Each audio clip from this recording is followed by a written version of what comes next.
Good morning, students. Now, in the previous class, we have discussed about the hydrophily, and it is of two types: epihydrophily and hypohydrophily. Epihydrophily, when pollination occurs at the water level or the surface of water, it is called epihydrophily. Example also we have told: Vallisneria spiralis and Elodea. Now, next we are going to how does the pollination takes place in Vallisneria. Pollination in Vallisneria spiralis. It is dioecious plant. Already we know what do we mean by dioecious plants. Now, male and female plants are different. Submerged and rooted hydrophyte. Rooted hydrophyte means they are aquatic plants and their root will be fixed to the floor of the aquatic body, which is called the rooted hydrophyte. The female plant bears solitary flowers which rise to the surface of water level using a long coiled stalk at the time of pollination. A small cup-shaped depression is formed. Cup-shaped depression means the stalk at the top of the stalk. This depression, cup-shaped depression, is formed around the female flower on the surface of water. The male plant produces male flowers which get detached and float on the surface of water. As soon as the male flower comes in closer to the female flower, it gets settled in the depression, cup-shaped depression, and contacts with the stigma, thus bringing out pollination. Later, the stalk of the female flower coils and brings the coils down and brings back the female flower from the surface to the under the water where the fruits are produced. If you see, this is the female flower, this is the female flower, this is the male flower. Female flower at the time of pollination, with the help of the coiled stalk will become straight and the female flower will come to the surface of water. The tip of the female flower is having the cup-shaped depression. When the pollination will be taking place, the male flower will be detaching the pollen grains and it will come to the surface of water, and when the waves will be running, at that time the male flower will be attached to the cup-shaped depression of the female flower. After collecting the male flower, again this coil-shaped stalk will be coming back to the normal condition and the female flower will brought down to the surface under the water. In this way, the pollination takes place and further development, the fruit development takes place. Now, next part we are going to discuss second type. It is called hypohydrophily. When pollination occurs not inside, under the water surface, that is called hypohydrophily. Example you have to keep in your memory for one mark question: Zostera marina and Ceratophyllum. Now, second type we have completed. The abiotic factors 2 we have discussed, the anemophily and the hydrophily. Now, next third type of agent, which is called the biotic agent, which is called the zoophily. Pollination by the agency of animals is called the zoophily, and the flowers are said to be zoophilous flowers. Zoophilous. Animals that bring about pollination may be birds, bats, snails and insects. These are all animals. But particular term is used when the pollination will be taking place by birds, bats, snails, insects. Of these insects, underline there, out of these, which one is the most available zoophilous agents?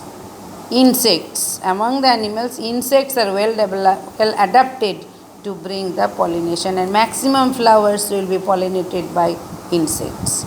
Larger animals like primates, lemurs, arboreal rodents, the squirrel, reptiles, gecko lizard and garden lizard have also been reported as pollinators. Now, next, under the zoophily, we are going to discuss about the ornithophily. Ornithophily, when the pollination takes place by birds. These are the terms already we have discussed in 10th standard. Pollination takes place by birds is called ornithophily. Some common plants that are pollinated by birds are Erythrina, Bombax,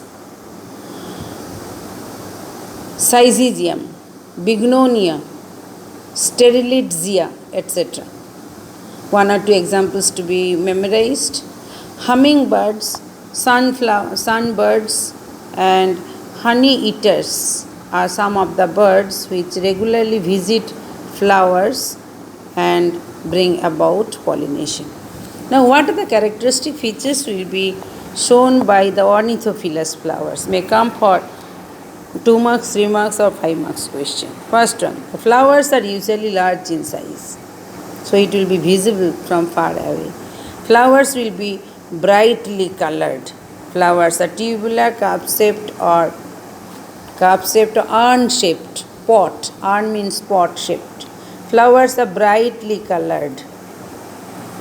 Red, different colors, it may be different colors name has been given. Red, scarlet, pink, orange, blue, yellow, which attracts the birds. Third point.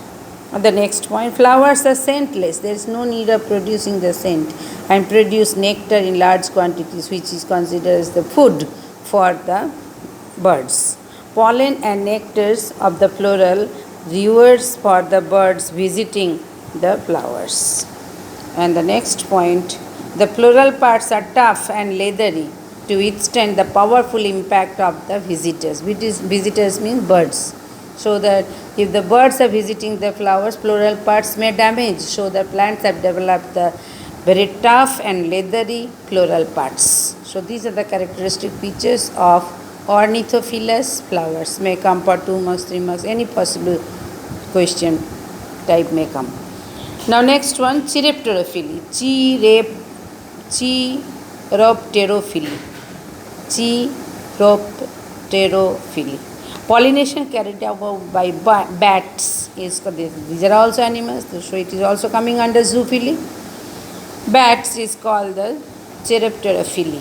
Some of the common Chiropterophilous plants are Kegella africana. It is not, these plants are not in our country. In European countries, sometimes it is in African country and America also. Adamsonia digitata. Third type, it is called Malacophily. Malacophily, when the pollination takes place by snails, it is called Malacophily. Some plants of Araceae are pollinated by snails. Water snails crawling among lemna pollinate them. Lemna is a type of aquatic plant. And the fourth type, it is called the entomophily. When the pollination takes place by insects, it is called entomophily. Pollination by ant is called myrmecophily. M-Y-R, myrmecophily. Insects that are well adapted to bring about pollination are bees, moths, butterfly, wasps and beetles. Of the insects, of these so many insects, bees are considered as the main flower visitors and dominant pollinators. One more question again. Among the insects, which one is considered as the chief pollinating agent? That means the bees. Insects are chief pollinating agent. A majority of the angiosperms are adapted for insect pollination. It is the most common type of pollination. So which type? Entomophily. The characteristic feature of entomophilous flowers are as follows. Flowers are generally large, and if small, they are aggregated in dense inflorescence. Example, Asteraceae flowers. The sunflower is an example. Number 2, second characteristic, flowers are brightly colored. The adjacent parts of the flowers may also be brightly colored to attract insects. For example, bougainvillea paper flower.